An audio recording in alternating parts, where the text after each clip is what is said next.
दोस्तों आज मोटू बनाने जा रहा है केक। तो आओ देखते हैं मोटू बनाता कैसे है केक। आपका मोटू आज केक बनाने के बारे में सोच रहा है। मोटू को खाने के अलावा कोई काम नहीं है दोस्तों। अब देखो मुझे भी केक बनाने पे लगा दिया। अब दोस्तों जल्दी से अगर केक मोटू तैयार हो अच्छा जाए बनाता और है जल्दी से तो इसे वीडियो खा लो। को सब्सक्राइब कर दें मेरा और बनाया लाइक हुआ कर दें। केक देखोगे तो देखते रह जाओगे दोस्तों।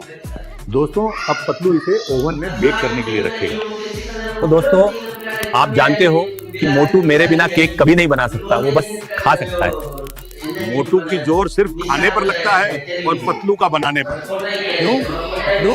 सही कह रहा हूं ना दोस्तों आपका मोटू इस दुनिया में सिर्फ खाने के लिए और आपको हंसाने के लिए आया है। दोस्तों कमेंट में बताओ आपको मेरा और पतलू का बनाया हुआ केक कैसा लगा और हमारे चैनल को सब्सक्राइब करना मत भूलिएगा।